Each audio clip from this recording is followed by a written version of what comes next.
Welcome to Shabbos Shoutout. Several years ago, a woman by the name of Rachel Sofer wrote a refreshingly honest article for the Orthodox Union, which she titled, My Struggle for Prayer. Rachel wrote, I can't daven. I've tried. Really tried. Not just the shutting my eyes and swaying type of tried. I've tried charts and incentives, threats, and no end of internal Musar ethics talks to myself. I've tried saying the word slowly and then super fast so as not to lose concentration. I've studied the book Praying with Fire and several others. As an intellectual exercise, the learning's been great.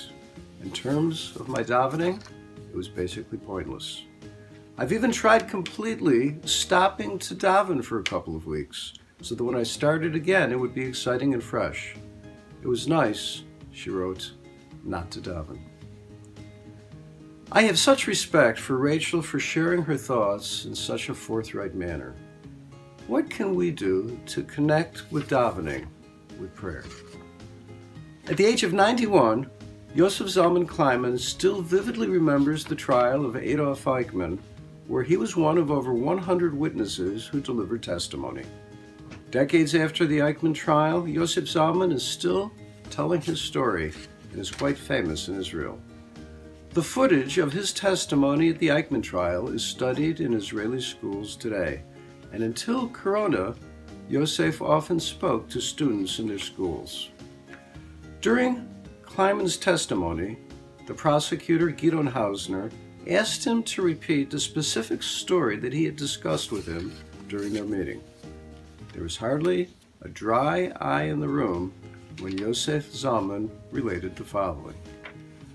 One day, I saw the barracks commander's assistant walking with a rubber hose in order to flog someone. I climbed down from my bunk and went to see who was receiving the beating. And as I watched, he ordered one of the boys, who was around 14 years old, to climb down from his bunk, and he began beating him. We stood there, Yosef Zalman said, a group of a few boys, and we watched this scene. This was a common sight in Auschwitz, but this time something unique happened. The boy didn't scream, cry, or even whimper. We stood around and counted the blows.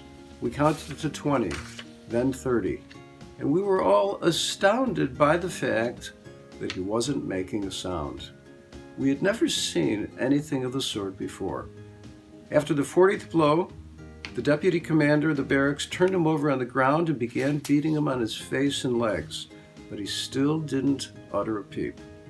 After the 50th blow, he left, and we helped the boy to his feet. What did you do? We asked him. Why did they beat you? He replied, I brought my friends some Sidurim, some prayer books, so that they could daven.